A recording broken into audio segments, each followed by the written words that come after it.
formar la mitad del colon, o sea, el colon ascendente y la mitad o tercio proximal del transverso, y el intestino posterior va a formar el colon restante, ¿no? Colon transverso restante, el descendente, el recto y el ano proximal, ¿no? Porque el ano distal no proviene del endodermo, seguramente eso lo van a ver en lo que es cirugía perianal. El ano externo proviene del ectodermo. Anatómicamente, ¿qué debemos nosotros conocer para poder entender las patologías que vamos a estudiar hoy día? Sabemos que el colon, el intestino grueso, va desde la válvula ileocecal, también llamado válvula de Bowin, hasta el ano. Anátomo-funcionalmente, el colon está dividido en propio colon propiamente dicho, que está formado por el ascendente, transverso y descendente, y el sigmoides, recto y canal anal. Es importante también conocer la pared colorectal. La pared colorectal está formada por las 4 capas que ustedes conocen, ¿no? Mucosa, típicamente el epitelio cilíndrico, lo que lo conforma con microvellosidades para aumentar la superficie de absorción. La submucosa, que ustedes ya conocen, que es formada por tejido conectivo, y la parte básculo nervioso. La capa muscular, que casi en todo el tracto gastrointestinal es ciliar, ¿no? Circular interna y longitudinal externa, y una serosa, que no es más que el peritoneo visceral que va a recubrir, ¿no? En el colon hay unas variantes muy importantes, ¿no? Que son las tenias y las austras.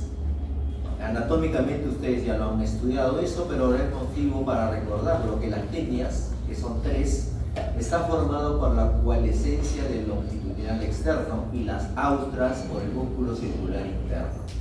Estas tenias van a converger en 2 puntos, proximalmente al apéndice, es más, es un reparo anatómico para ubicar el apéndice, ¿verdad? La confluencia de las tenias, y a nivel del recto. ¿Cuándo termina el sigmoides? O en otras palabras, ¿cuándo empieza el recto? El recto empieza cuando no hay tenias. Ese es el reparo anatómico para decir hasta acá llega el sigmoides y ahí empieza el recto, ¿no? Las tenias. El recto distal presenta una capa de la circular interna que va a coalescer y va a formar el esfínter anal interno. Eso en cirugía perianal, hemorroides, fístula, nuevamente lo van a repetir, ¿no? El colon normalmente es intraperitoneal, pero el tercio proximal del recto está cubierto por serosa y el recto medio carece de serosa al recto distal. ¿Cuánto mide el colon? Realmente es bastante variable, ¿no? Pero en promedio mide 1,50 m o 1,5 m o 150 centímetros hasta el recto. Un reparo anatómico importante es la unión recto-sigmoidea. Conversando con mis alumnos en la práctica, es muy importante definir hasta dónde es el colon y dónde empieza el recto. Pero doctor, es un mismo tubo, ¿por qué tendría que diferenciarse, no? Pero realmente las patologías del colon derecho, del colon izquierdo y el recto son totalmente distintos, tanto en su anatomía, fisiología, patología, semiología, y es más, en cuanto al tratamiento. Todo es distinto, a pesar de que todo pertenece al mismo tubo, pero los cánceres, por ejemplo, el colon derecho, son distintos que el colon izquierdo, y es más distinto que el recto. El tratamiento también es distinto, a pesar de que pertenecen o por lo menos tengan la misma función. Un reparo anatómico es la unión recto-sigmoidea, que en muchos libros dice que está a nivel del promontorio. Ustedes ya conocen lo que es el promontorio, ¿no? Cara anterior de la vértebra sacra 1, pero en algunos textos dice que está a nivel de S3, ¿no? Vértebra sacra 3, ¿no? El ciego es el segmento colónico de mayor diámetro, en promedio mide 8 centímetros de diámetro, que hay que medirlo, y es un reparo anatómico importante, por ejemplo, para hacer el diagnóstico de la enfermedad o el síndrome de Coligny, ¿no? Que lo vamos a ver más adelante. Tiene una capa muscular delgada, por eso que cuando hay obstrucción a nivel colónico, el lugar donde mayormente se perfora es el ciego. El colon ascendente, igual que el colon descendente, son estructuras retroperitoneales. En cambio, el colon transverso y el sigmoides es intraperitoneal. Es importante mencionar el omenco mayor o el tiflon mayor está unido al borde anterosuperior del colon transverso.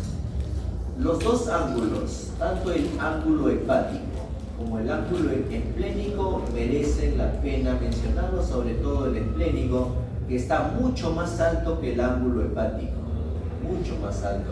Para nosotros los que hacemos cirugía de colon es importante conocerlo esto. Irrigación, acá viene la primera diferencia, ¿no? El colon está altamente irrigado, principalmente por las mesentéricas. La arteria mesentérica superior ya sabemos que es rama de la aorta directamente a 1 centímetro debajo del tronco celíaco. Las ramas que van a irrigar al colon básicamente es la arteria ileocólica, la cólica derecha y la cólica media. Tanto el ciego ascendente y la mitad del transverso es irrigado por la mesentérica superior. Y la arteria mesentérica inferior, que también es rama directa de la aorta, va a irrigar a través de la cólica izquierda 5 ramas sigmoideas en promedio, y la arteria rectal superior, algunos lo llaman hemorroidal superior, van a irrigar el transverso distal, descendente sigmoides y una parte del tercio superior del recto. Ya sabemos de la arteria marginal de Drummond, que son ramas terminales que van a irrigar todo el margen colónico, Acá falta mencionar que en un 35% existen en lo que llaman el arco de Riolano. El arco de Riolano anatómicamente no todos lo tenemos, que va a unir la rama derecha de la cólica media con una rama de la cólica izquierda. En otras palabras, va a unir mesentérica superior con mesentérica inferior. El arco de Riolano es distinto al arco de Drummond, ¿no? Al arco de Drummond. Eso también siempre se pregunta en las visitas médicas de la patología de colon, ¿no? Los puntos críticos en colon. Existen 3 puntos críticos en colon. ¿Qué quiere decir puntos críticos? Que su irrigación no es buena. Por lo tanto, hacer anastomosis en esos lugares es realmente un reto, porque muchas veces fallan las anastomosis. No solo en el Perú, sino en el mundo, porque existe una disminución del flujo sanguíneo. El primer punto crítico es el punto crítico de Treves. ¿Qué es esto? El punto crítico de Treves, que se encuentra los 10 últimos centímetros del ilio con la primera parte del colon, incluido el ciego. Esta irrigación que proviene de la arteria ileocólica, hacer una anastomosis a menos de 20 centímetros de la válvula muchas veces falla. Por eso se estila hacer una anastomosis iliotransversa por la irrigación que tiene. Punto crítico de Treves. Otro punto crítico es el punto crítico de Griffith. ¿Dónde se encuentra el punto crítico de Griffith? A este nivel. Una de las ramas de la cólica media, la rama izquierda de la cólica media y la rama ascendente de la cólica izquierda van a formar este arco arterial, que es deficitario en irrigación. El punto Griffith es un punto crítico porque nadie se atreve a hacer anastomosis colónica a este nivel, porque puede fallar. Y el más agresivo, el más crítico, es el punto crítico de Sudeck.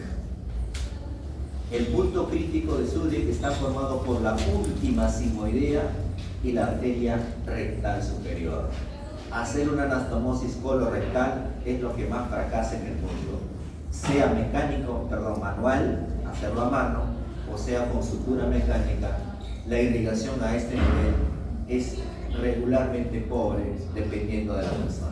Tener cuidado en estos puntos críticos. El drenaje venoso es similar al arterial, ¿no? Corre en sentido contrario, excepto la vena mesentérica inferior, ¿no? La arteria mesentérica superior tiene su vena que están juntas, pero la vena mesentérica inferior no va a correr junto a la arteria mesentérica inferior. La vena mesentérica inferior, ¿dónde desemboca? En la vena esplénica. Y la vena esplénica con la vena mesentérica superior, ¿qué va a formar? Porta, pues, la vena porta, la vena. Con respecto al drenaje linfático, lo que hace oncología del colon, es importante conocer dónde se encuentran estos ganglios linfáticos, porque todo eso hay que resecarlos. ¿Dónde se inician los ganglios linfáticos o los vasos linfáticos en el colon? Inician en la muscularis mucosae, o sea, en el músculo de la mucosa. Van a acompañar normalmente a los vasos, y existen los ganglios epicólicos que se encuentran en la pared del colon, los paracólicos que se encuentran adyacente, ¿no? Adyacente al colon, los ganglios intermedios, ¿no? Que acompañan a las arterias con nombre, y las arterias, los ganglios linfáticos principales que se encuentran en el origen de la arteria mesentérica superior y en el origen de la arteria mesentérica inferior. Técnicamente, cuando se opera cáncer, se debe sacar estos 4 grupos ganglionares: los epicólicos, paracólicos, intermedios y principales. Eso sería una cirugía oncológica. Si no tienen esos, no es considerado cirugía oncológica, ¿no? Con respecto a la inervación, ya sabemos que, como en todo el tracto digestivo, todo lo que es simpático es inhibitorio y todo lo que es parasimpático es excitatorio. Los nervios normalmente corren paralelos a las arterias. La inervación simpática está a cargo de T6, T12, nervio esplácnico, ¿no? Lo recuerden ustedes, el nervio esplácnico mayor, menor, y los nervios que corren alrededor de las vértebras L1 y L3. Inervación simpática, inhibitorio, disminuye el peristaltismo. La inervación parasimpática, acá viene una diferencia. La parte derecha del colon está inervado por el pavo, que es sinopar, y la parte izquierda por la parte sacro, S2, S4, que va a llevar fibras paracelulares. En otras palabras, señores, es lo mismo decir colon ascendente que colon derecho. ¿Sí o no? ¿Es lo mismo? ¿Colon ascendente es colon derecho? No. Colon ascendente, ciego hasta el ángulo hepático, pero colon derecho es hasta el tercio medio del transverso, tanto por su irrigación como por su inervación y por su función. Las heces en el colon derecho son líquidas, las heces en el colon izquierdo son sólidas o semisólidas. Todo es distinto. Entonces, hablando de patologías benignas, probablemente una de las primeras son las anomalías congénitas, ¿no? La malrotación, la duplicación colónica y el ano incorporado, probablemente ustedes lo vayan a repasar o lo vayan a ver cuando hagan cirugía pediátrica, que es una de las rotaciones que van a hacer seguramente, ¿no? Ahí lo van a ampliar estas patologías. Con respecto a la fisiología, ¿para qué sirve el colon? Tiene 4 funciones principales. El primero, probablemente uno de los más importantes, es el intercambio de líquidos electrolíticos. El 90% del agua que llega al ilio es absorbida en el colon, en promedio 1000 a 2000. Por eso se dice, cuando hacen ileostomía, es normal que en los primeros días salgan 1500 de débito. Es normal. Obviamente con el tiempo esto va a disminuir porque ya el intestino se va a adaptar a la absorción. Cosa que el ilio no debe absorber tanto líquido como sí lo debe hacer el colon ascendente. La función del colon ascendente es absorber líquido. Si llega casi 2 litros en el ilio, ¿cuánto de agua hay en las heces? ¿Cuánto de agua hay en las heces? 200, pues el promedio, 200 ml. Entonces, ¿dónde se absorbe eso? En el colon ascendente. También se absorbe el sodio, potasio, cloro. Y algo importante que ocurre en el colon es que existe una degradación bacteriana tanto de proteínas, urea, formando el amonio. El amonio es absorbido, transportado al hígado, y esta absorción depende del pH intraluminal. Si disminuye las bacterias colónicas, por ejemplo, el uso indiscriminado de antibióticos, puede disminuir la absorción de amonio. Y el pH intraluminal disminuido por el uso de muchos laxantes, no usar laxantes, menos en jóvenes. Algunos jóvenes todavía piden que les den laxantes, lactulosa. Ellos mismos dicen que no hacen después de un día ya está estreñido. Concepto erróneo, bueno. Ácidos grasos de cadena corta, como el acetato, butirato y propionato, se producen por fermentación bacteriana de carbohidratos. Los ácidos grasos de cadena corta son fuente de energía y el metabolismo de los colonocitos. ¿Qué quiere decir esto?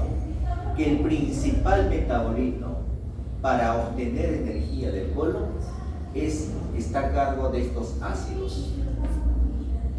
Y estos ácidos se producen por fermentación bacteriana. Quiere decir, si hacemos diversión, o sea, ileostomía, no va a llevar bacterias o va a haber pocas bacterias, y si no hay bacterias no se forman esos ácidos y el colon no va a tener, los colonocitos, las células no van a tener energía. Obviamente eso es así, pero se va a adaptar. Por eso que hay atrofia, colitis por deprivación, lo que llaman colitis por diversión. Las heces, el 30% de las heces está formado por bacterias, ¿no? De las cuales va a predominar los anaerobios. Obviamente el Bacteroides fragilis es el que mayor componente es lo que va a conformar las heces, pero seguido de la E. coli, que es un bacilo gram negativo, y uno de los principales aerobios de los componentes de las heces. Estas bacterias son importantes para digerir carbohidratos y proteínas, además del metabolismo de la bilirrubina, ácidos biliares, estrógenos y colesterol. También para la producción de vitamina K. Importante para la resistencia a la colonización de bacterias potencialmente dañinas. El gas intestinal. Hoy día creo que fue pregunta de uno de los asistentes, los que pasaron visita, los que están en el hospital, ¿no? Cuando hacemos ileostomía, obviamente en el colon ya está desfuncionalizado. Cuando uno tiene ileostomía, puede eliminar gases, elimina flatos, uno que está con ileostomía. Puede eliminar flatos, porque el intestino ya lo desfuncionalizado, se supone que todo el resto ya no funciona, ¿no? Y con ileostomía, ¿el paciente puede hacer deposiciones? ¿Puede eliminar gases? Sí puede. Sí puede. Porque tiene una flora endógena. Sí elimina flatos y sí elimina restos. No son heces porque no pasa alimentos, pero siempre el coloncito está vivo, siempre hay bacterias ahí. Va a fermentar, va a formar gas y va a eliminar flatos. El paciente dice, no, pero yo sigo haciendo deposición. Realmente sí, pero en mucha menor cantidad, ¿no? Eso tenerlo presente. Otra de las funciones del colon obviamente es la motilidad. Ya sabemos fisiológicamente que tiene dos tipos de movimiento el colon. Movimiento de segmentación de baja amplitud para la mezcla y el peristaltismo, que son movimientos en masa. Con respecto a la defecación, es una función muy importante del colon. Realmente es un mecanismo complejo con respecto a la defecación, que seguramente en perianal, cuando hagan hemorroides, algo de eso van a tener que repasar un poco. La distensión rectal por las heces causa un estímulo para la relajación del esfínter anal interno. A esto se denomina reflejo inhibitorio recto anal. También existe reflejo de muestreo. ¿Cómo es este reflejo de muestreo? El epitelio sensorial distingue heces sólidas de las líquidas y gas. Reflejo de muestreo. El recto se relaja cuando no se defeca. Eso se denomina respuesta de acomodación. Por lo tanto, ¿cómo es el mecanismo de defecación? Hay aumento de la presión intraabdominal por maniobra de Valsalva, ya sabemos lo que es maniobra de Valsalva. Hay contracción rectal y relajación del músculo puborectal y apertura del canal anal, que es lo que va a producir la defecación. Todos nosotros podemos contener las heces voluntariamente. Nadie cuando tiene ganas de defecar se defeca. Obviamente va al baño y defeca porque uno lo quiere, porque es voluntario. Entonces tenemos el fenómeno de continencia. Esta continencia está dada por la distensión de la pared rectal. Obviamente tiene que haber un control neurológico adecuado y los dos esfínteres deben estar sanos. En reposo, el músculo puborectal crea un cabestrillo de ángulo agudo, y en la defecación esto se endereza para poder hacer el fenómeno de la continencia. Ahora, una patología frecuente, no tan frecuente, pero en algunas poblaciones sí lo es, sobre todo en pacientes internados, pacientes hospitalizados, es la incontinencia.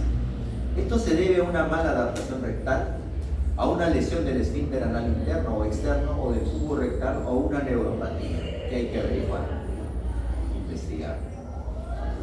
Todo paciente con una enfermedad colónica tiene que tener una evaluación clínica que incluye un examen anamnesis, examen físico, y no solo se queda ahí, sino tiene que utilizar procesos endoscópicos como la anoscopía, proctoscopía, colonoscopía, imágenes, empezando de lo más simples como las radiografías, tomografía, resonancia.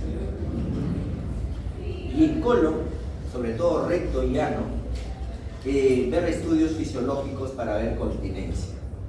Los estudios en laboratorio, principalmente el CEA, ¿no? El antígeno carcinoembrionario, y evaluar síntomas frecuentes como el dolor de tipo colónico, la hemorragia digestiva baja, el estreñimiento, constipación, diarrea e incontinencia. Veamos algunos síntomas típicos del colon, como el dolor. El dolor abdominal de causa colónica se produce por 4 fenómenos. O bien porque una parte del colon se obstruyó, o porque está inflamado, diverticulitis por ejemplo, se perforó, un cáncer perforado, un vólvulo perforado, o por isquemia, las famosas colitis isquémicas, ¿no? Colitis isquémicas. El dolor pélvico se produce principalmente por patologías o por órganos que se encuentran a este nivel, ¿no? Acompañado de tenesmo. ¿Qué es el tenesmo? Es la necesidad imperiosa de defecar. Eso se llama tenesmo, ¿no? Ocurre por inflamaciones, masas rectales, ¿no? Dolor cíclico en pelvis asociado a la menstruación, típico por la endometriosis, pero también puede ser por otras causas que nos puede dar dolor pélvico. El dolor anorrectal, seguramente la patología perianal de hemorroide, fisura, lo van a repasar. La hemorragia digestiva baja es una de las patologías benignas, entre comillas benignas, obviamente hasta no descartar que sea maligno, podemos encontrar. ¿Cuál es el primer objetivo cuando hay una hemorragia digestiva baja? Hay que reanimar. Primero ponerle su vía, el ABC, que usted ya conoce, y luego tratar de identificar de dónde está sangrando. Existen múltiples métodos, pero en emergencia y en el Perú es bien difícil saber si es que no se hace una colonoscopia. Realmente una hemorragia digestiva baja en un hospital en el Perú es sinónimo de observarlo, y si no llegamos a saber dónde, hasta que muera. Porque uno, el gastroenterólogo, nunca hace guardia, no quiere hacer guardia. Debería ser en otros hospitales, bueno, en otros países me refiero. Hay 24 horas colonoscopia, endoscopia. alguien sangra 7 de la noche, hasta el día siguiente, 8 de la mañana, no lo van a hacer ni endoscopía ni nada, cosa que debería hacer. Pero dicen, pero doctor, ¿por qué no lo operan? Ubicar el sangrado, porque es sangrado intraluminal. Fuera intraabdominal, bueno, pues ya lo vemos, porque nosotros hacemos la laparotomía, abrimos, pero como es intraluminal no vemos dónde sangra. Y ubicar ese sangrado. No, pero podrían ver a trasluz. Mucha televisión. Y he tenido la oportunidad varias veces de entrar y muchas veces nunca ubiqué el lugar de sangrado.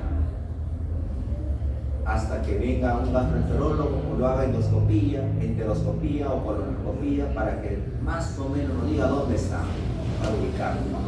Además, la mayoría de las veces entra el gastro y por su endoscopio lo para. Nosotros por gusto le hemos abierto. Entonces la hemorragia digestiva baja, de carácter colónico, felizmente el 80% para espontáneamente. Felizmente. ¿Ok? ¿Sí? Otro problema frecuente en colon es el estreñimiento o la defecación obstruida. ¿Qué cosa es el estreñimiento o constipación? Son movimientos intestinales infrecuentes donde hay heces duras con esfuerzo excesivo. Las causas son múltiples, pues, obviamente, no necesariamente del colon. Hay muchas causas. Lo que nos interesa, si hay un proceso estenótico de estrechamiento del colon o por una tumoración que obstruye, obviamente la colonoscopía es lo que debemos hacer, ¿no? Ahora, el estreñimiento como función o como hipofunción se diagnostica por un tránsito lento y podemos diagnosticarlo de muchas maneras. Uno de ellos es utilizando marcadores vía oral. Si se retiene más del 20% en 5 días, se dice que el paciente está estreñido. Más lo utilizan los gastroenterólogos porque es la constipación realmente, o sea, el estreñimiento funcional. No hay cáncer, no hay tumor, no hay nada, no está obstruido nada, solamente que el colon no se mueve, tiene inercia. En jóvenes, no utilizar catárticos laxantes, no utilizar, porque ¿qué hace el catártico? Es movimientos. Y el cerebro tiene un cerebro propio, ¿no? Que está por el plexo mientérico de Auerbach, seguramente ustedes han estudiado. Si ustedes le dan catárticos, ese plexo ya no empieza a funcionar. Mientras tomen el laxante van a defecar. Dejan de tomar, otra vez se estreñen, porque ya el colon ya no responde. Dice, ¿para qué voy a funcionar si están tomando su laxante? Se desensibiliza. Laxantes sí deben darlo. ¿En quiénes? En ancianos. Porque su plexo mientérico ya murió por la edad. Ya acabó su vida media. Pero joven, jamás. ¿Cómo van a darlo? No deben darlo porque se acostumbra y se desensibiliza. Deben adaptarlo. Bueno, eso es todo un tema, ¿no? La definición. ¿Cuál es el tratamiento de la defecación? Obviamente el manejo es médico, ¿no? Fibras, líquidos, lo que ustedes han visto, pues laxantes, biorretroalimentación, terapia psicológica. Cuando esto no funciona, después de 6 meses, el tratamiento es quirúrgico. Ya el intestino o el colon ya no funciona. Ya no funciona para nada. Yo he tenido la oportunidad solamente de operar una sola vez por constipación. Colonoscopía, no hay tumor, no hay nada, no hay divertículo, no hay nada. No hay dólico megapolo, no hay chagas, no hay nada. Pero ¿por qué no se mueve? Inercia colónica. Muchos laxantes. Y este paciente, ansioso depresivo. Ansioso depresivo. Entonces no puedo hacer, no puedo defecar. Doctor, ayúdeme. Cortamos todo el colon, ilio anal, ilio rectal. Ahí sí, pues como pato va a defecar. Tanto que quería defecar. No hay válvulas. No hay válvulas. No hay válvulas. ¿Quién va a absorber? Absorbe el colon, dice. Acá es colectomía total. Sacar todo el colon. no se debe llegar a eso. No se debe llegar a eso. Síndrome de intestino irritable, antiguamente llamado colon irritable, también es una enfermedad funcional, pero no funciona. ¿Cómo diagnosticamos? Obviamente es un diagnóstico de exclusión. Primero tenemos que diagnosticar una causa orgánica. Diarrea crónica con sangre o dolor abdominal se debe investigar. Diarrea más sangre más dolor, colitis infecciosa, isquémica. Bueno, en nuestro medio felizmente no hay mucho enfermedad intestinal inflamatoria como vamos a averiguar los procesos infecciosos. Estamos en cirugía, eso no. Ustedes me tendrían que enseñar el tratamiento de estas infecciones. El síndrome de intestino irritable, también es patología funcional, todos psicológicamente alterados, todos. Aquel que sufre intestino irritable, antiguamente colon irritable, alguna ansiedad, obviamente es una enfermedad difícil de tratar. Nosotros que hacemos patologías orgánicas, patologías que vemos, que podemos comprobar, a tratar patologías que no lo vemos, difícil. Por eso los psiquiatras tienen un gran trabajo realmente. Para ser psiquiatra es toda una especialidad. Una de las patologías que vemos también es la incontinencia. Puede ser de causa neurogénica, lesión del nervio puerto, y anatómicas por trauma. Sobre todo los que tienen incontinencia son los que han tenido varios hijos postparto, ¿no? Postparto. Hay que hacer un examen exhaustivo y el tratamiento va a depender mucho de la causa. Idealmente, siempre, como en todas las patologías quirúrgicas, hay que agotar la parte médica. Hay que operarlo de frente. Hay que agotar todo lo que sea sangre, todo lo que sea fibras, biorretroalimentación, estimulación del nervio sacro. Y lo último es el estómago. La incontinencia. No puedo controlar el esfínter.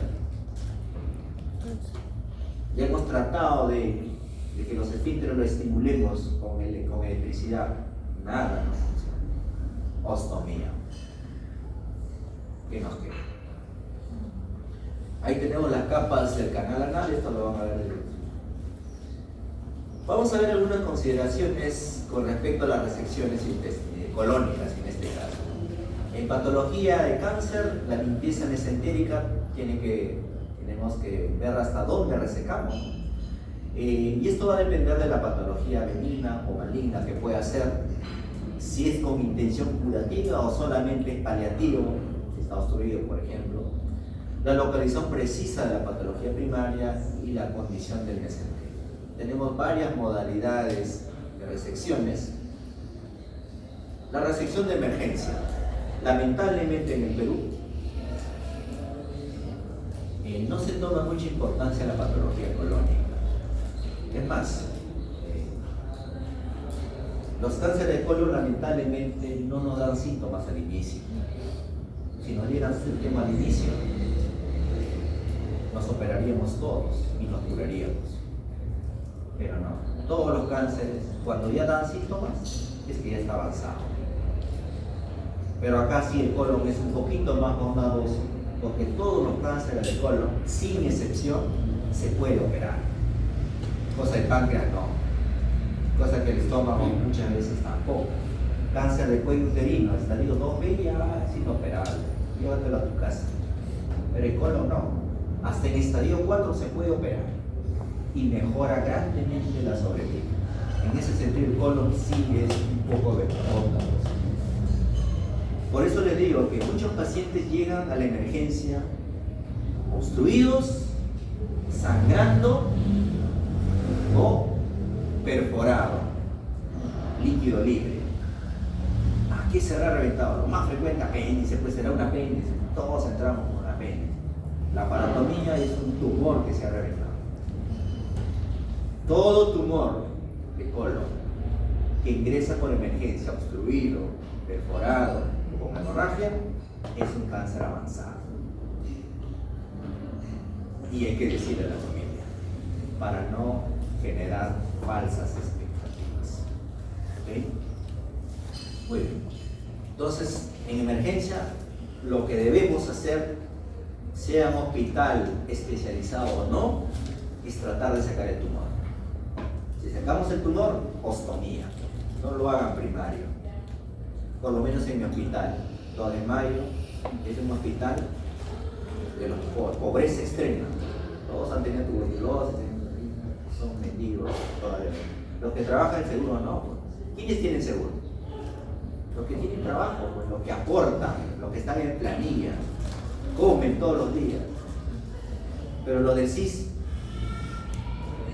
muchos no tienen trabajo, viven en la calle, alcohólicos, otro tipo de población. Siempre hay que pensar en eso, siempre.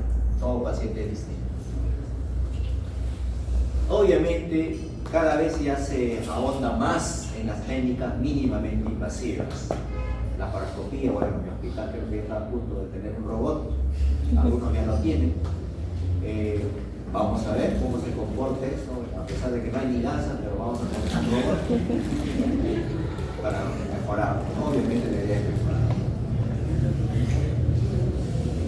Dentro de los procedimientos que se hacen, pues la resección ileocólica, indicaciones principalmente lesiones benignas, apendicitis complicada, muchas terminan en hemicolectomías derechas, cáncer de ciego, cáncer de apéndice, hemicolectomía derecha, hemicolectomía derecha ampliada, colectomía transversa. Pocas veces se utiliza colectomía transversa. Hacer una anastomosis colocolónico la mayoría de las veces fracasa.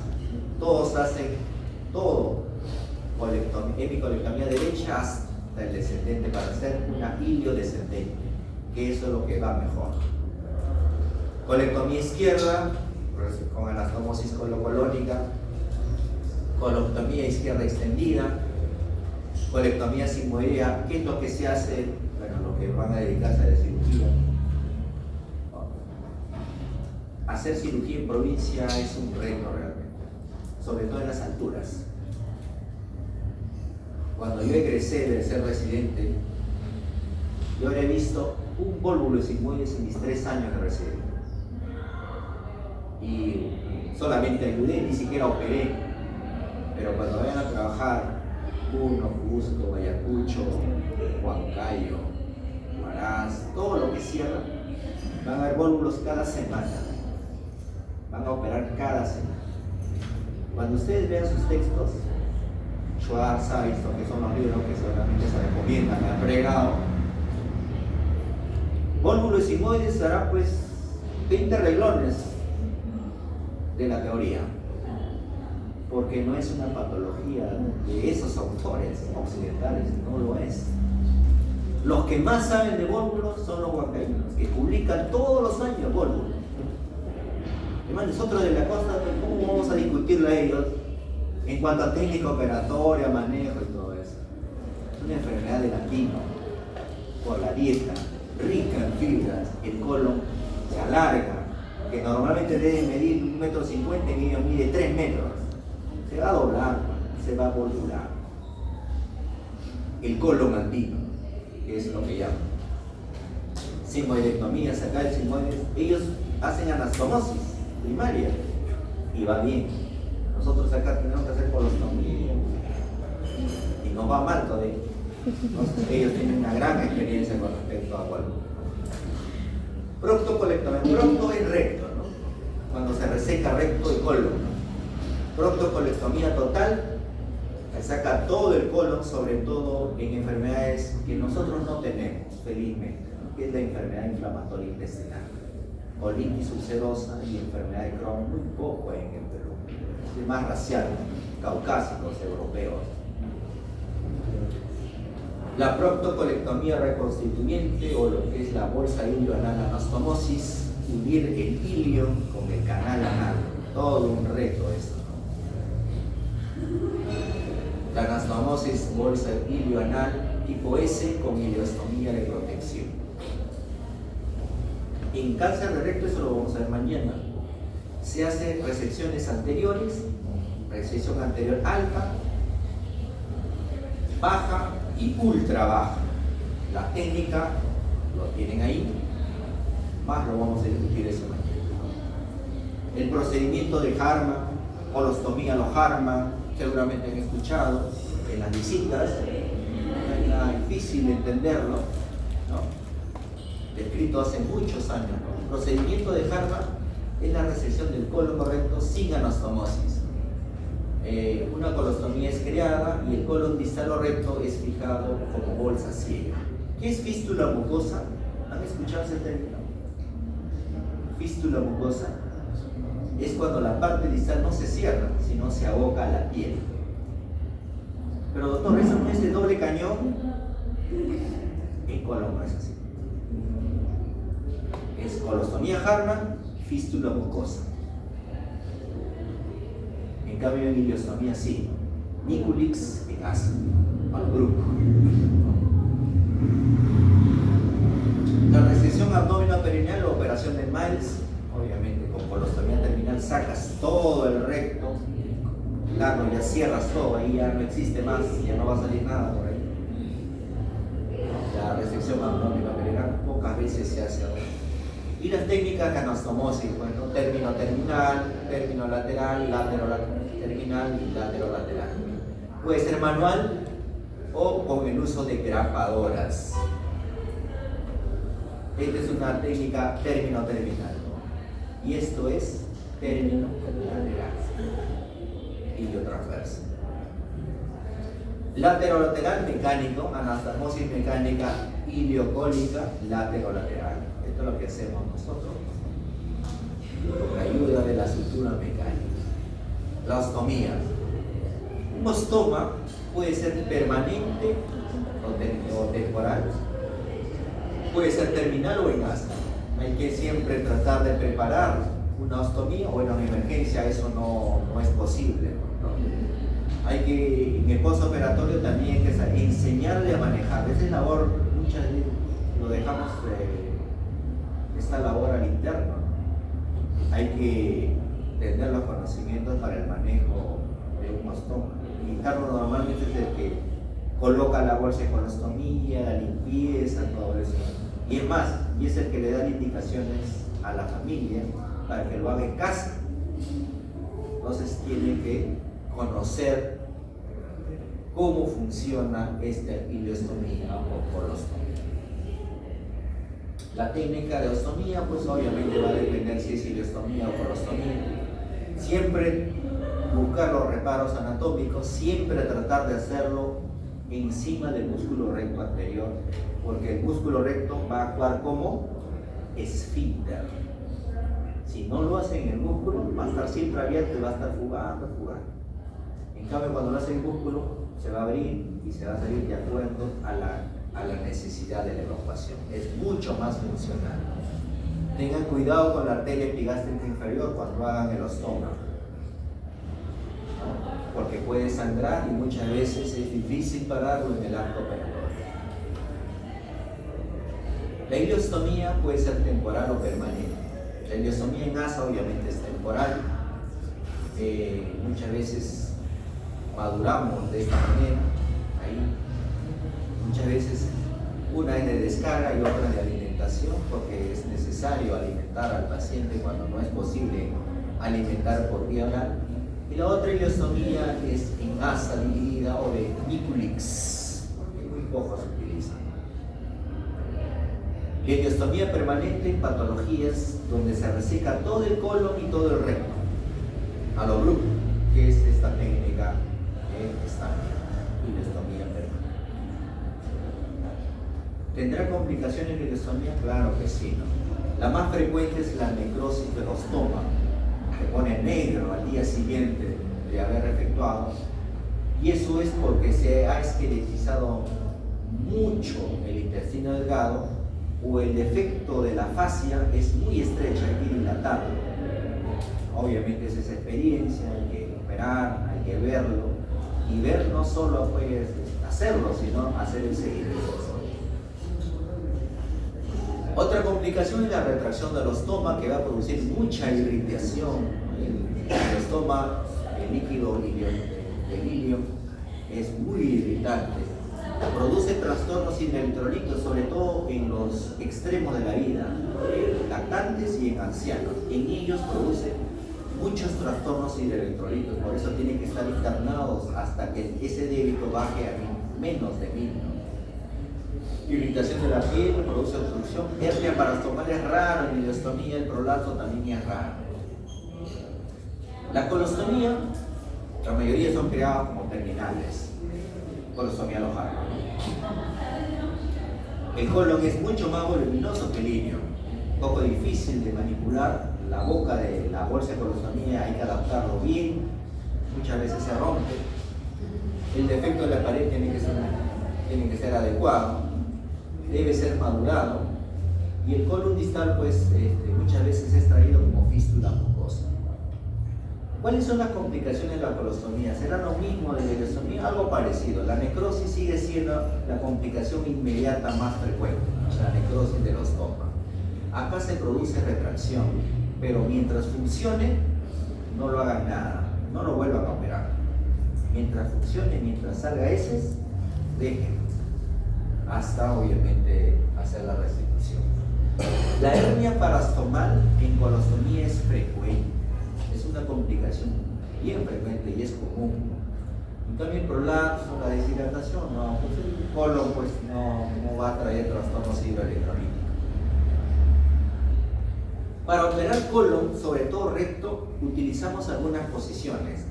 Nosotros operamos recto en posición de Lloyd Davis, ¿qué es esto? Pregunta de examen que he propuesto el siglo pasado, la operación. Le puse esta imagen, ¿qué tipo de posición es? No es litotomía, no, ginecológica, no es. Es la posición de Lloyd Davis, que nosotros utilizamos para cáncer de colon de recto específicamente. Esta es la posición de navaja sevillana, ¿no? Jackknife, que está en inglés, ¿no? Para operar hemorroides, seguramente su docente de perianales les va a hacer recordar. En cáncer de colon o en patologías colónicas en forma general, se tiene que hacer un buen manejo preoperatorio. Preparación intestinal. Si bien es cierto, los trabajos no son contundentes, que hay que preparar el intestino, sí ayuda mucho en disminuir la infección de sitio operatorio. Hay la preparación mecánica, usando catárticos que barren las heces sólidas en la noche previa a la cirugía. Nosotros utilizamos Nuliteli, Clean-Pre, ¿no? Un sobrecito en 1 litro de agua, y lo tomamos para como sacar todas las heces del colon, para que esté limpio en el acto operatorio. Los gastroenterólogos para hacer colonoscopía también utilizan esto, la preparación mecánica. Profilaxis antibiótica, esto sí está demostrado. Tomar metronidazol vía oral no endovenoso como método profiláctico para disminuir la flora a nivel colónico está demostrado. Háganlo como profilaxis para una preparación adecuada intestinal de colon. El uso de stent ureteral, sobre todo en enfermedades diverticulares que afecten un proceso inflamatorio, el colon, tanto ascendente como descendente, se puede pegar al uréter. Hay veces cuando nosotros resecamos, cortamos el uréter, muchas veces y nos damos cuenta, ¿no? Por el proceso inflamatorio. Una desgracia eso, porque después entra a reoperarse y a veces ni lo ubican, tienen que el uréter abocarlo, hacer un ureterostoma. Es una desgracia, realmente. Que vaya por una cosa y que salga con otro, muchas veces linda a la negligencia. Por eso manejo preoperatorio. Yo no solo lo puedo hacer, multidisciplinario. El urólogo nos tiene que ayudar poniéndole un stent para ubicar allá por acá está el uréter. Hay que respetar el uréter. Siempre ver imágenes, rayos, urólogos tienen que intervenir en la preparación del paciente. Y muy bien, y vamos a revisar algunas enfermedades frecuentes de patología benigna de colon. La enfermedad inflamatoria intestinal. En todos los textos que ustedes van a leer, les habrá 5 o 6 hojas de su libro que se dediquen a Crohn y colitis ulcerativa. Pero cuando vayan a esos hospitales, si tienen suerte verán un caso. Por ejemplo, en el hospital que es puro colon, ¿no? O sea, ni siquiera hay vesícula, puro colon. No hay ni un caso de Crohn y colitis ulcerativa porque no es una enfermedad de nosotros, de nuestra raza. Es de otro tipo de patologías que nosotros nos enfrentamos. La enfermedad inflamatoria intestinal está formada por colitis ulcerativa, Crohn y colitis indeterminada. Ambas enfermedades, tanto la colitis ulcerativa como el Crohn, son enfermedades bimodales. ¿Qué quiere decir bimodales? Que se pueden presentar a partir de los 40, 50 años. Y si no se presenta a esa edad, se puede presentar a los 70, 80 años. Bimodal. Entonces, la apendicitis, 15, 25 años, la mayoría, ¿verdad? Pero ya es bien difícil que aparezca en los extremos. Hay, pero no es tan frecuente. En cambio, colitis es bimodal. Puede aparecer bien a la tercera, cuarta década o a la séptima década, ¿no? Ambas, tanto el Crohn como la colitis ulcerativa. ¿Cuál es la causa? Si supiéramos la causa, no habría esta enfermedad. Esta es una enfermedad autoinmune, similar al lupus, similar a la artritis reumatoide, similar a Sjögren, similar a la miastenia gravis, similar. No se sabe por qué ocurre, pero que sí está demostrado que hay anticuerpos que nosotros mismos formamos contra nuestro colon. Lamentablemente. Felizmente para nosotros, porque no es una enfermedad frecuente para nosotros. Se dice que es una enfermedad genética que está involucrado varios genes. La enfermedad de Crohn es la que mayormente está involucrada en la parte genética. Hay variantes genéticas, acá tenemos algunos genes involucrados. ¿Qué es lo que se ha visto? Que hay una disregulación inmune crónica. Que nuestras células intestinales, sea ilio, yeyuno, colon, cuando llega un microbio, como el paramyxovirus, sarampión, estreptococos, cándida, llega a la mucosa, obviamente nuestro cuerpo se defiende, formando anticuerpos. Ese anticuerpo que debería matar a la bacteria, no lo hace, sino destruye nuestras propias células. Eso es lo que hay, es lo que se ha demostrado. En vez de este anticuerpo matar a la bacteria que nos está agrediendo, nos mata a nuestras propias células, destruye nuestras propias células. Hay un defecto en la barrera de la mucosa gastrointestinal. ¿Qué se ha visto en la patología? Pregunta de examen. Colitis ulcerativa, inflama solamente mucosa y submucosa. Crohn, las 4 capas: mucosa, submucosa, muscular y serosa. Obviamente esto es colonoscópico con biopsia. ¿Ok? En la colitis ulcerativa la mucosa está friable, hay pseudopólipos, puede afectar recto, todo el colon. En cambio el Crohn afecta desde la boca hasta el ano, todo. Pero de todo, doctor, ¿dónde más afecta? Ilio secal, parte distal del ilio y el ciego, que es lo que mayormente está involucrado en Crohn.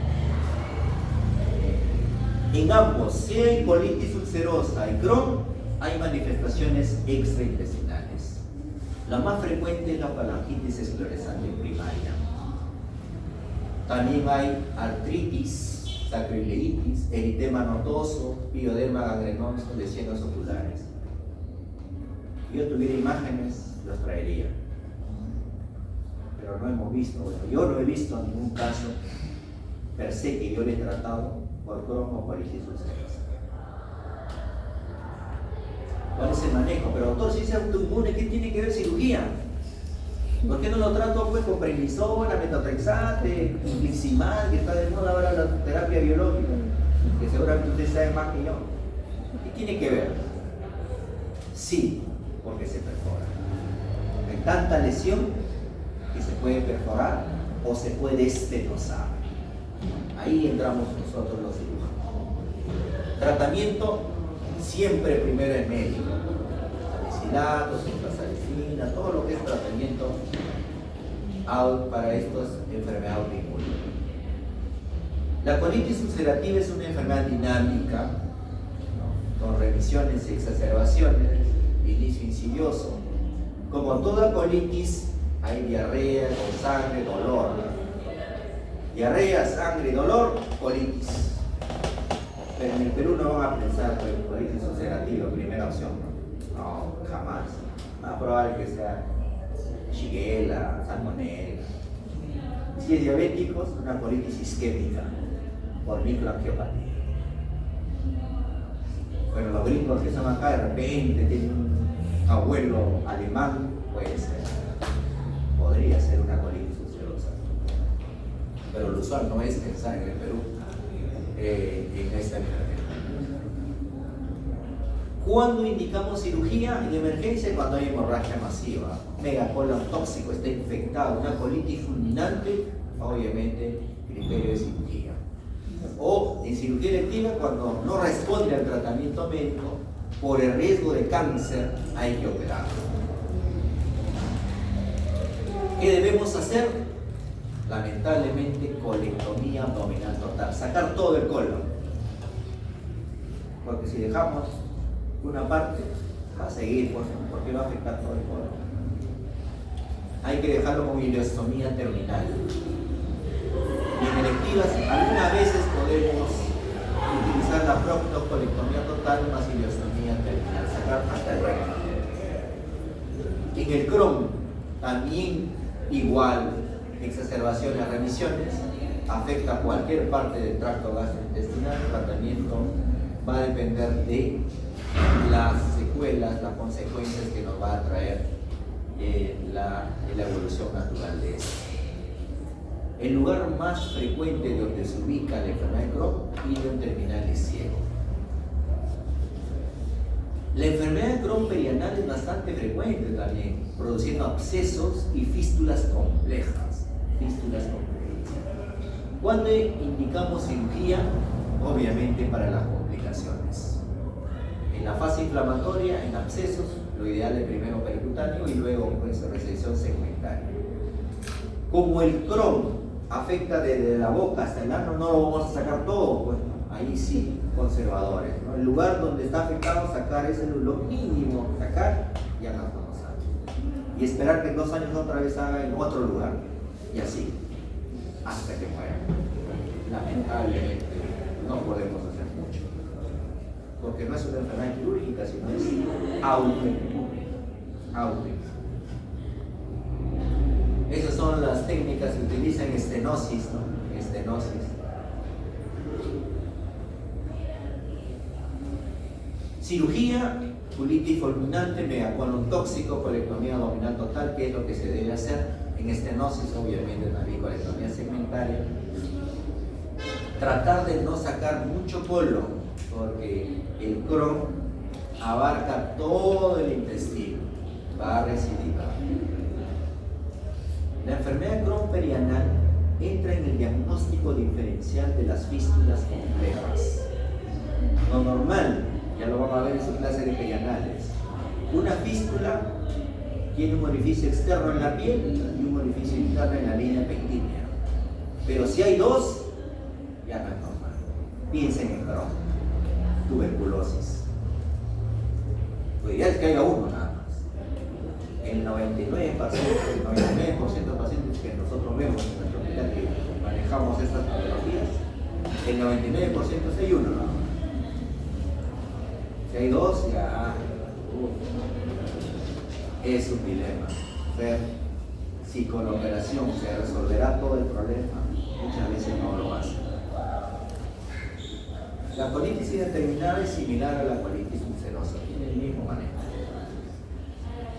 Esta enfermedad sí es frecuente en el mundo occidental. Probablemente los del seguro tengan, los que están rotando el seguro, seguramente en cirugía tienen pacientes con diverticulitis, o posoperados o el pre, o el tratamiento médico. Es una enfermedad que se produce por el estreñimiento. Y el estreñimiento es por mucha carne, pocas fibras. ¿Quién come carne?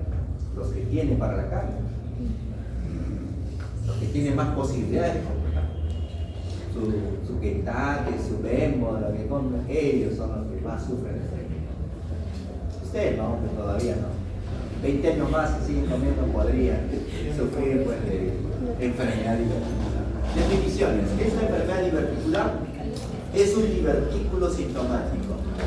¿Qué es una diverticulosis?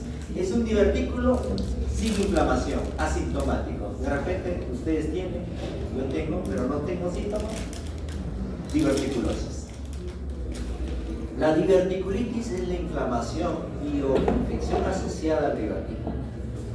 Todos los divertículos causados por la enfermedad diverticular son pseudo divertículos, o lo que llaman divertículos falsos. ¿Qué quiere decir eso?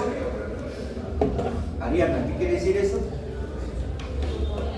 Que solamente protruye mucosa y la musculares mucosal. A diferencia de los divertículos verdaderos, que tienen las 4 capas: mucosa, submucosa, muscular y serosa. ¿El apéndice es un divertículo o no? Sí. Claro que es un divertículo, es un divertículo. ¿El divertículo de Meckel es un divertículo o no? Claro que sí, tiene las 4 capas. Que se puede inflamar, el apéndice también se puede inflamar en algún momento, puede ser, pero es un divertículo. Entra a la definición de un divertículo verdadero. Pero lo que estamos estudiando es como algunos, falsos divertículos, pseudos divertículos, ¿no? ¿Dónde ocurre estos divertículos? En las zonas débiles del colon. ¿Y dónde se encuentran esas zonas débiles? En las tenias. ¿Pero qué parte de las tenias? Donde los vasos sanguíneos penetran hasta la mucosa. Esas son zonas de debilidad. Ahí salen los divertículos, ¿no? ¿Y por qué salen? Por presión. ¿Y por qué presión? Por estreñimiento. Estreñimiento es la causa. Son divertículos por pulsión, resultado de la presión intraluminal elevada. La causa, estreñimiento. ¿Dónde ocurren mayoritariamente los divertículos? En el colon sigmoides. En el colon sigmoides.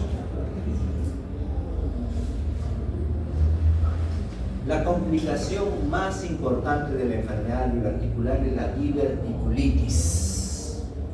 Es una inflamación o infección asociada a un divertículo.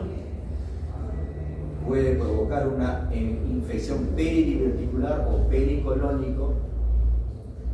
El espectro de la diverticulitis puede ir desde una simple inflamación hasta una peritonitis generalizada.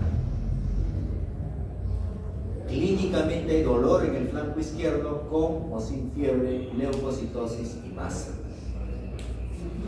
Paciente mayor de 60 a 70 años con constipación, dolor en fosa ilíaca izquierda, fiebre, leucocitosis. Primera posibilidad, diverticulitis. Primera posibilidad. Entonces siempre piensen en lo que es la evolución natural de la enfermedad. Conozcan las enfermedades. No es como en matemáticas, una ecuación puedes extrapolar en otras. Acá no. Si nunca han leído esta enfermedad, nunca lo van a diagnosticar.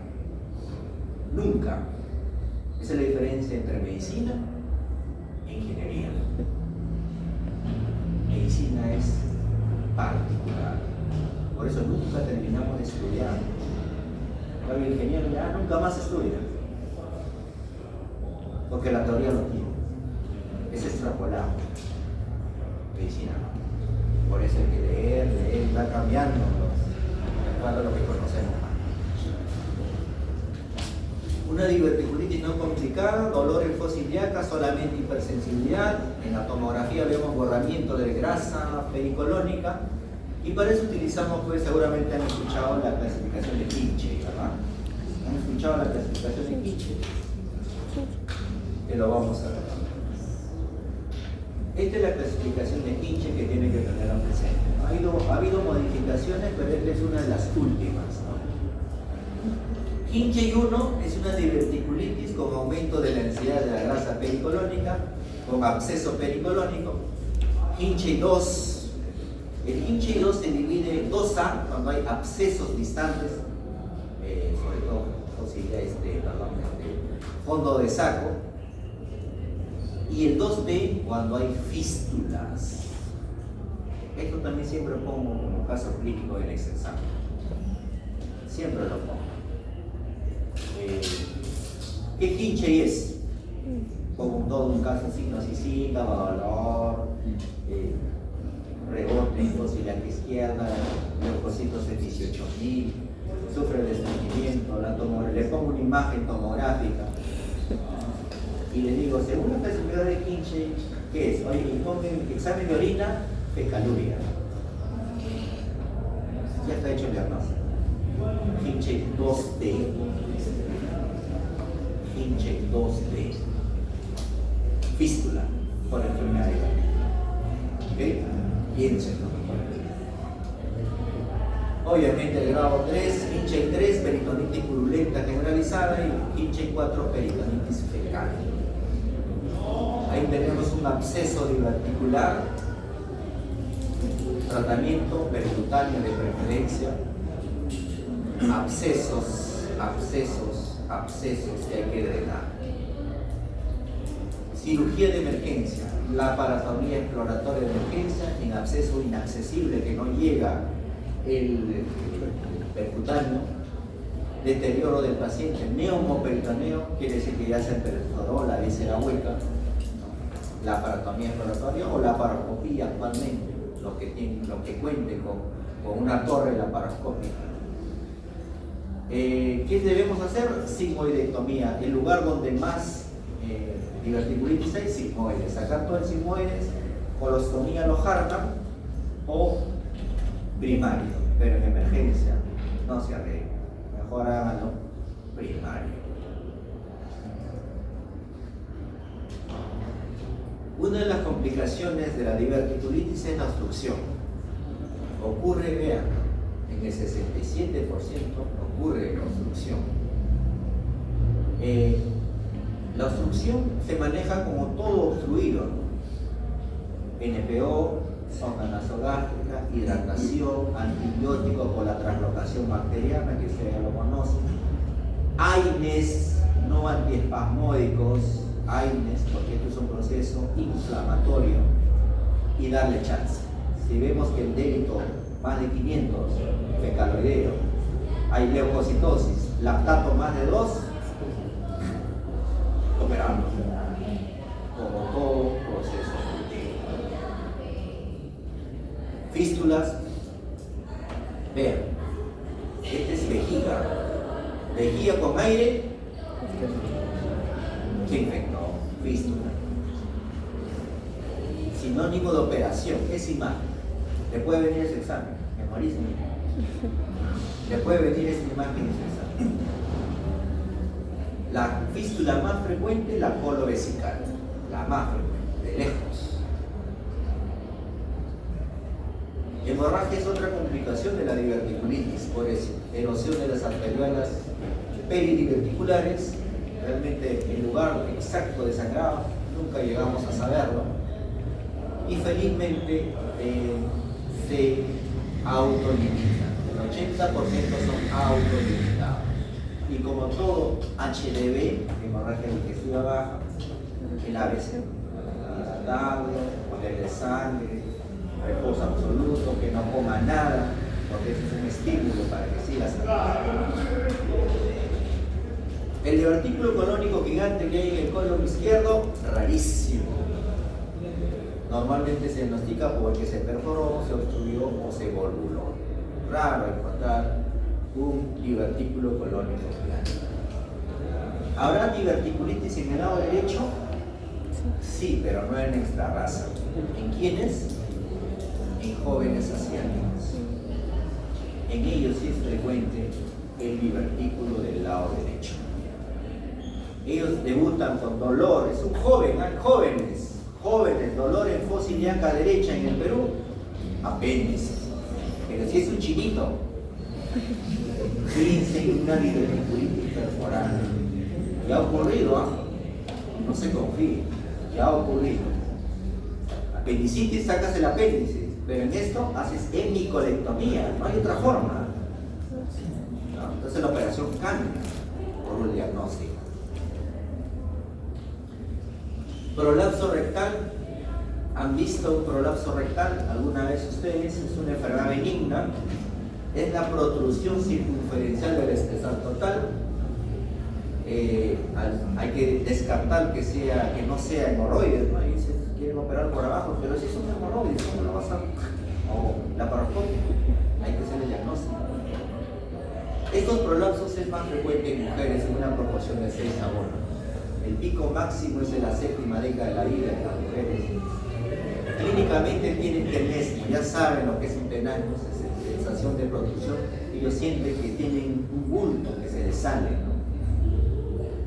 Siempre tienen la sensación de evacuación incompleta. Terminan de fecar, están caminando 2 o 3 pasos, otra vez quieren regresar porque tienen la necesidad o sienten esa necesidad de evacuación incompleta. Hay secreción de moco y algunos de sangre. ¿No? Vean esta imagen. Cuando vean esta imagen y es en círculos, es prolapso rectal. Si es longitudinal, es hemorroides. Pregunta al examen. Si es circunferencial, es prolapso del recto. Si es longitudinal, es prolapso mucoso por hemorroides. ¿Ok? Diagnóstico clínico, hay que examinar siempre a nuestro paciente.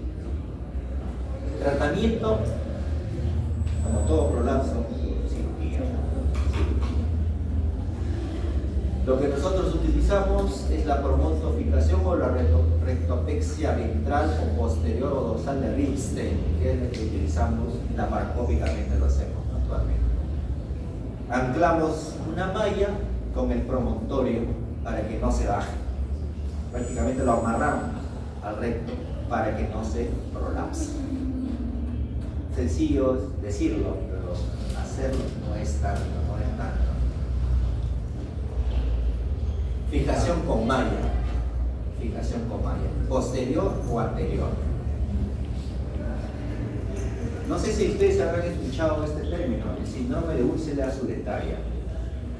Es una patología colónica un tanto rara en nuestro medio, que está asociada a intusión interna. Hay uno o más úlceras en el recto distal y en su cara anterior. Eso también preguntaba en el examen.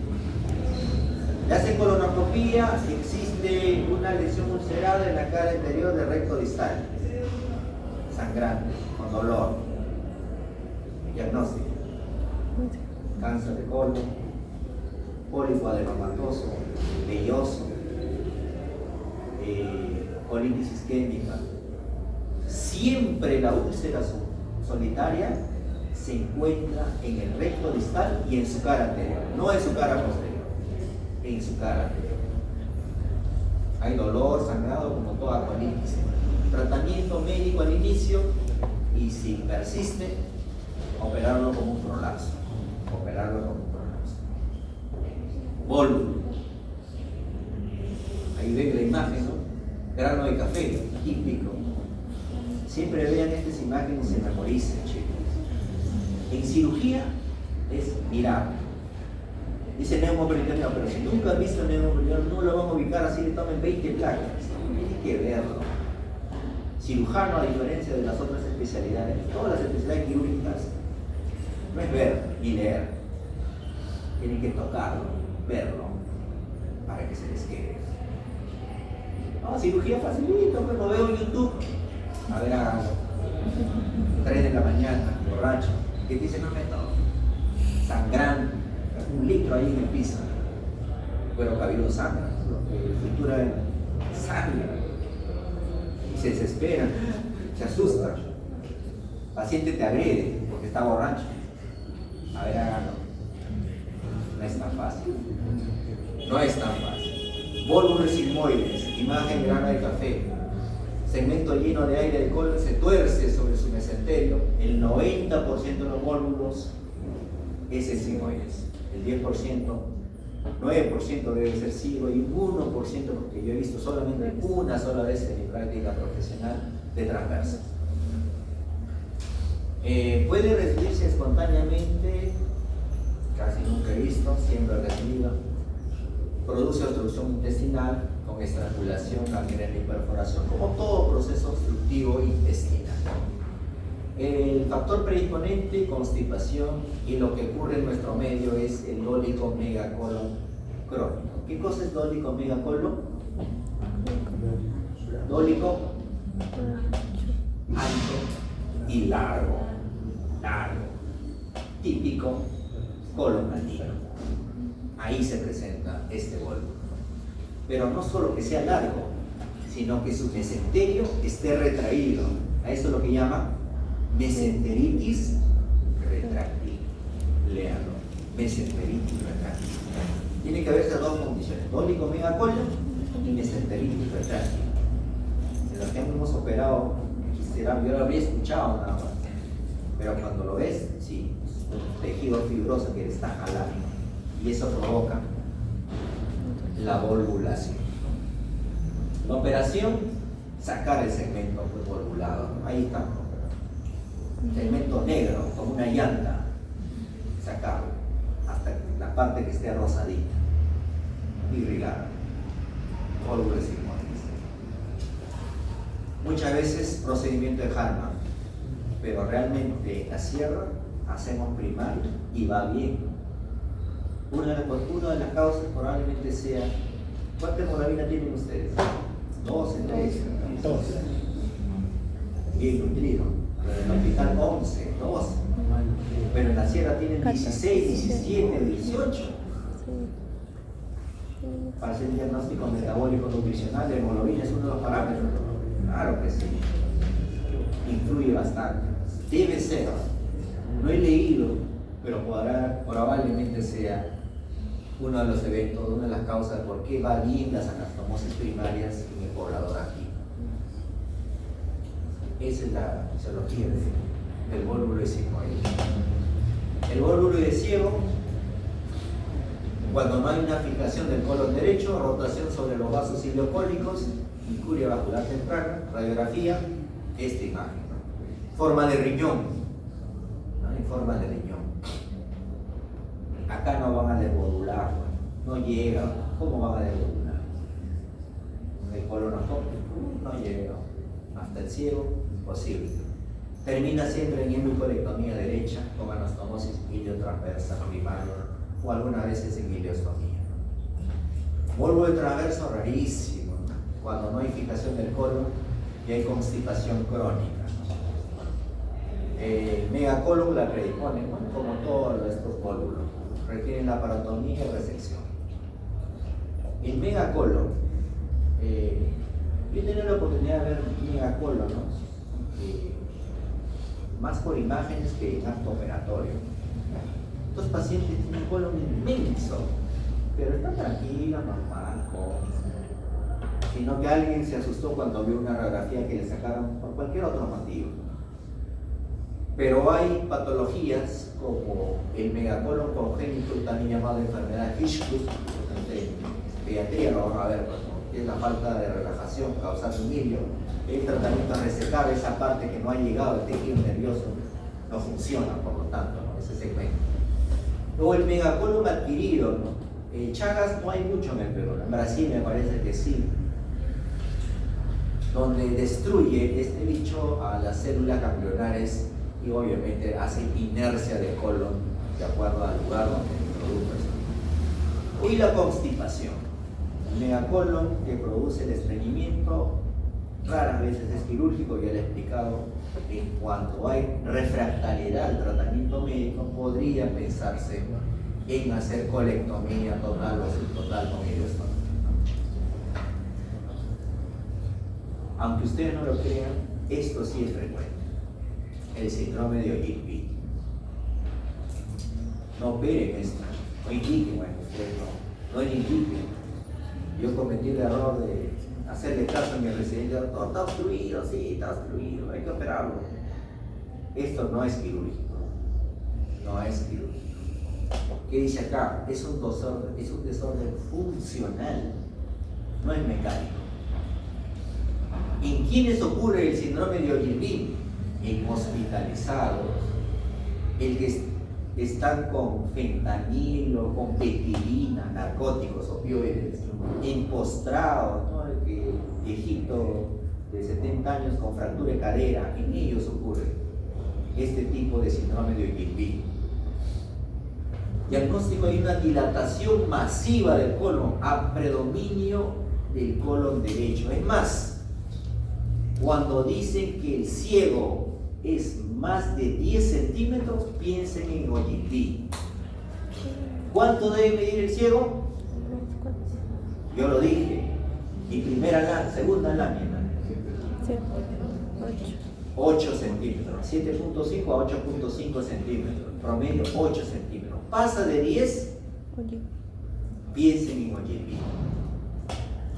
¿Okay? Piensen en Ollipí. ¿Cuál es el tratamiento? Tiene que ser médico, ¿no? Obviamente hay que suspender todo lo que es narcótico, ¿no? Suspender todo el tramador, morfina, petilina, todo eso hay que suspender. Que no coma nada. Descompresión colonoscópica, poner sonda rectal. Y lo que funciona es la neostignina endovenosa, ¿no? Que provoca contracción de esta parte del colon. No es quirúrgico, pero muchas veces hemos operado. ¿Qué hemos hecho? Nada. ¿Qué vamos a hacer? La paratomía en plan que llaman. Colitis isquémica. Se produce por un flujo lento de oclusión de pequeños vasos. ¿Quiénes están en riesgo de padecer colitis isquémica? Los que tienen ateroma, diabetes mellitus, vasculitis, los que fuman, ¿no?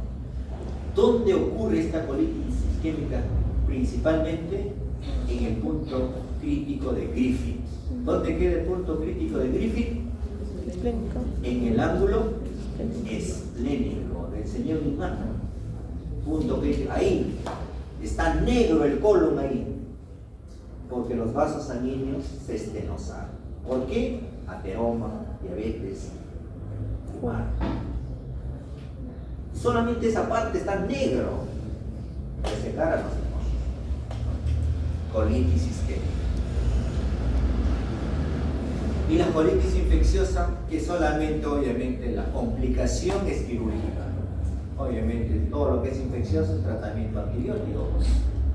La colitis pseudomembranosa por Clostridium difficile, bacilo anaerobio gram positivo, puede darnos una diarrea acuosa fulminante que puede llegarnos a la muerte.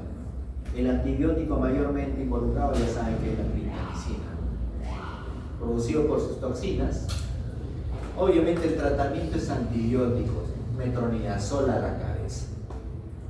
Y si es perforación o es fulminante, la paratomía exploratoria. Recién ahí. Otras colitis: E. coli, enterotoxicémica, salmonella, shigella, algunas veces tuberculosis, parásitos como amebas, hongos como cándida, HIV, nos pueden producir colitis. Clínicamente, como todo colitis, ¿no? ¿Qué nos da? Diarrea, dolor y sangrado. Siempre piensen, pregunta de examen siempre memoricen todo lo que es patología del colon. Hay diarrea crónica, que no va a ser diarrea de 2 días, pues no va a ser colitis. Autolimitada por rotavirus, ahí no piensen. Diarrea 15 días, dolor abdominal y que con las heces sangre, investiguen, chicos, investiguen. Puede perforarse en cualquier momento, investiguen. Diagnóstico: una buena historia clínica, pues, ¿no? El tratamiento debe ser médico, solamente es quirúrgico cuando se perfora o colitis fulminante. ¿Alguna pregunta, chicos?